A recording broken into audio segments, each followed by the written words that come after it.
Assalamualaikum warahmatullahi wabarakatuh. Perkenalkan, nama saya Novianti, NPM 2208260052. Di sini saya akan menyampaikan materi dari non-blog tentang dokter keluarga. Nah, jadi definisi dari kedokteran komunitas, cabang kedokteran yang memusatkan perhatian kepada kesehatan anggota-anggota komunitas. Ilmu kedokteran komunitas ini adalah cabang ilmu kedokteran yang menyelesaikan masalah-masalah kesehatan individu dengan memanfaatkan sumber-sumber yang ada di komunitas untuk menyelesaikan masalah-masalah kesehatan di komunitas. Nah, adapun perbedaan tingkat vaskesnya, yang pertama ada vaskes tingkat 1. Nah, jadi di sini terdiri dari puskesmas atau setara, praktek dokter gigi, klinik pertama atau yang setara, dan rumah sakit kelas D atau yang setara. Vaskes BPJS Kesehatan ini akan menjadi tujuan pertama saat peserta membutuhkan layanan kesehatan. Untuk vaskes tingkat 2, tempat yang didatangi berdasarkan rujukan vaskes tingkat 1 berupa dokter spesialis. Nah, yang untuk vaskes tingkat 3, ini merupakan tempat pelayanan kesehatan tingkat lanjut yang diberikan jika layanan tingkat 2 memang tidak mampu menangani. Jenis pelayanan ini dilakukan oleh dokter subspesialis pada klinik utama atau setara, rumah sakit umum ataupun rumah sakit khusus. Nah, adapun perbedaan dokter umum, keluarga, dan spesialis. Nah, untuk dokter umum di Indonesia ini merupakan tenaga kesehatan profesional yang akan memberikan perawatan serta pengobatan. Lingkup kasus yang mereka tangani lebih umum. Mereka akan menangani pasien-pasien dan gangguan kesehatan yang bersifat umum. Tenaga kesehatan ini juga bisa memberikan rujukan kepada pasien yang membutuhkan penanganan lebih intensif ke dokter spesialis. Nah, untuk dokter spesialis ini sendiri merupakan tenaga kesehatan profesional yang akan melakukan perawatan serta pengobatan untuk kondisi spesifik. Tugas dari tenaga kesehatan spesialis lebih khusus mengarah pada gangguan kesehatan tertentu, mulai dari spesialis anak, jantung, mata, saraf, THT, paru, dan lain sebagainya. Jadi asesmen yang digunakan saat home visit itu terdapat 8 alat dalam penilaian keluarga, yaitu pertama ada Family Apgar, yaitu penilaian fungsi keluarga. Jadi penilaian fungsi keluarga ini adalah bertujuan untuk menilai persepsi setiap anggota keluarga mengenai fungsi keluarga dengan cara menilai kepuasannya terhadap hubungan keluarga. Penilaian ini ada parameter fungsi keluarga yang dinilai, adaptability atau penyesuaian, partnership atau kemitraan, growth, affection, dan resolve. Terdapat pilihan respon untuk menggambarkan frekuensi kepuasan dengan setiap parameter, yaitu 0 atau hampir tidak pernah sampai 2 hampir selalu. Yang kedua adalah family life cycle, yaitu siklus kehidupan keluarga. Jadi siklus hidup keluarga dapat memberikan keterangan tentang rangkaian kejadian pada kehidupan keluarga yang berurutan, yang terorientasi secara kronologis, yang terprediksi. Dengan dokter keluarga ini dapat profesi kesehatan lainnya telah dikenal. Hal ini meliputi rangkaian perubahan stres yang membutuhkan kompensasi dengan keluarga demi mempertahankan kelangsungan hidup. Kejadian dalam siklus hidup keluarga dapat berhubungan dengan kejadian klinis dan untuk menyehatkan biaya hidup keluarga. Nah, yang ketiga ada family genogram, yaitu pohon keluarga. Jadi genogram keluarga ini adalah suatu grafik yang menggambarkan anatomi atau struktur keluarga, termasuk pohon keluarga, grafik fungsional, rasa sakit keluarga atau riwayat. Genogram ini adalah suatu alat bantu berupa peta skema atau visual map dari sisilah keluarga pasien yang berguna bagi pemberi layanan kesehatan untuk segera mendapatkan informasi tentang nama anggota keluarga pasien, kualitas hubungan antar anggota keluarga. Selanjutnya ada family maps atau peta keluarga.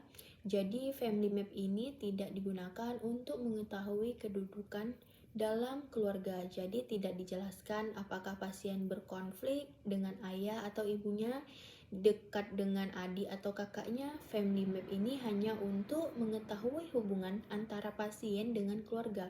Contohnya, pasien biasa letaknya di tengah, berhubungan baik dengan Lucille dan Joy, dan berkonflik dengan Jolene dan Brian. Antara Jolene dan Brian ini juga adalah konflik. Sementara dengan Safa dan lain sebagainya hubungan acuh tak acuh.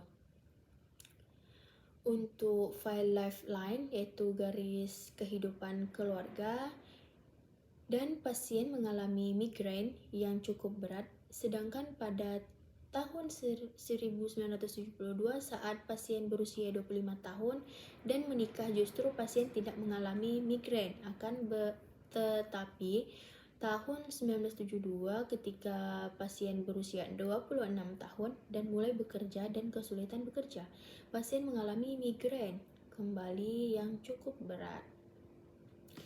Selanjutnya ada family scrum atau penilaian sumber daya keluarga. Jadi kedalaman resource, misalnya keluarga tersebut disukai di masyarakat, lalu tolong menolong, sedangkan sumber daya yang tidak berguna dimasukkan ke dalam kolom talogu. Misalnya keluarga dikucilkan di tengah masyarakat saling bermusuhan. Lalu ada FACES yaitu Family Adaptability and Quotient Evaluation Scale, yaitu kohesiden definisikan sebagai suatu ikatan emosional yang ada antara anggota keluarga, sedangkan adaptabilitas adalah kemampuan keluarga dalam mengalami tujuan untuk merespons situasi atau kebutuhan. Kuesioner terdiri dari 30 pertanyaan mengenai hubungan dan perilaku anggota keluarga dengan responden adalah anggota keluarga masing-masing. Yang terakhir ada FES yaitu Family Environment Scale. Jadi ini adalah instrumen yang efektif dalam membedakan keluarga fungsional dan keluarga dengan masalah. FES ini dikembangkan untuk menilai atmosfer interpersonal dengan keluarga dan hubungannya dengan pertumbuhan dan perkembangan struktur organisasi keluarga. Terdiri dari 90 pertanyaan yang dirujukkan pada variabel anggota keluarga. Nah, selanjutnya tujuan home visit ini dalam kegiatan ini membagi tujuan kunjungan rumah menjadi dua, yaitu tujuan umum dan tujuan khusus. Nah, untuk tujuan umumnya itu kunjungan rumah adalah diperolehnya data yang lebih lengkap dan akurat berkenan dengan masalah klien serta digalengkannya komitmen orang tua dan anggota keluarga dalam rangka penanggulangan masalah klien. Tujuan khususnya itu ditinjau dari fungsi-fungsi pelayan konseling. Kegiatan ini terfokus pada lebih dipahaminya kondisi klien, khususnya yang terkait dengan kondisi rumah dan keluarga. Dengan data yang lebih lengkap, mendalam dan akurat ini, upaya pengatasan masalah klien akan dapat lebih intensif. Komitmen dari orang tua dan anggota keluarga lainnya akan lebih mengefektifkan dan mengefisienkan pelayan terhadap klien atau fungsi pengentasan. Nah, adapun manajemen layanan kesehatan terbagi menjadi dua, ada PPKR dan memberikan pencegahan. Jadi PPKR ini terbagi lagi menjadi beberapa, yaitu promotif, preventif, kuratif, rehabilitatif, primer. Jadi promotif ini adalah upaya kesehatan diselenggarakan dengan pendekatan pemeliharaan, peningkatan kesehatan. Sedangkan Preventif ini pencegahan penyakit, kuratif ini penyembuhan penyakit, rehabilitatif primer ini adalah pemulihan kesehatan. Dan untuk memberikan pencegahannya ada beberapa sekunder dan tersier. Jadi sekunder ini, pencegahan sekunder adalah pencegahan yang dilakukan setelah mengetahui bahwa diri sendiri atau pasangan menyandang penyakit dengan pengobatan agar tidak menjadi semakin buruk. Sedangkan tersier bertujuan untuk mencegah komplikasi dari kematian pada populasi yang sudah menderita penyakit. Dan di sini ada masalah kesehatan di masyarakat.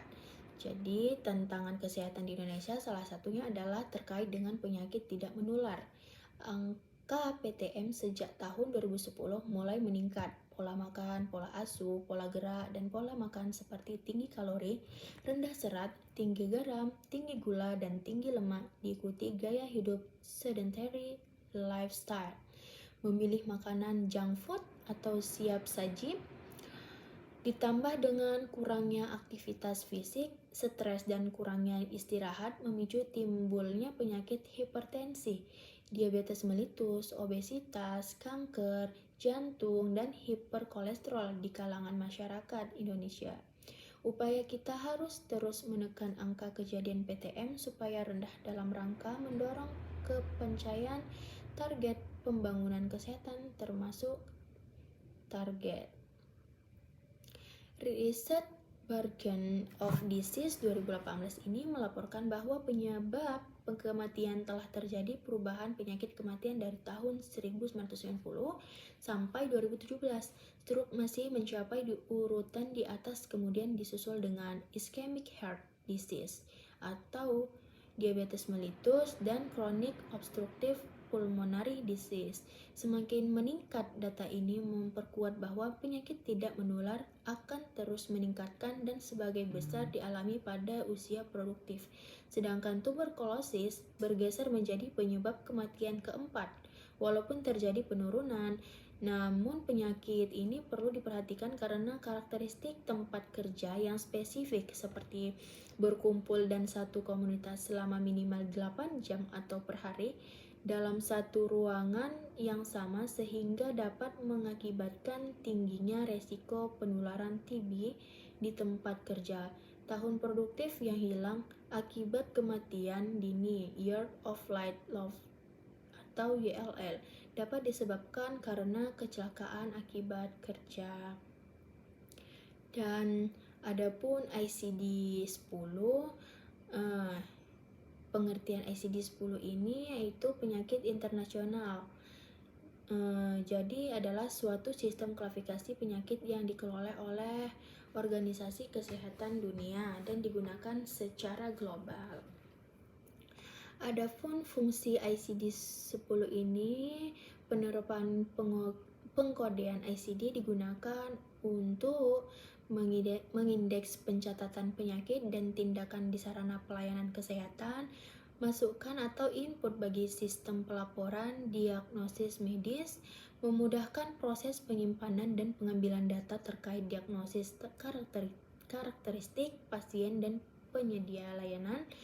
Lalu ada bahan dasar dalam pengelompokan CBG, Diagnosis Related Group, untuk sistem penagihan pembayaran biaya pelayanan, pelaporan nasional dan internasional morbiditas dan mortalitas, tabulasi pada data pelayan kesehatan bagi proses evaluasi perencanaan pelayanan medis, menentukan bentuk pelayan yang harus dirancangkan dan dikembangkan sesuai kebutuhan zaman, dan analisa pembiayaan pelayanan kesehatan. Sekian dari mind map saya, ini referensi yang saya gunakan. Sekian, terima kasih. Wassalamualaikum warahmatullahi wabarakatuh.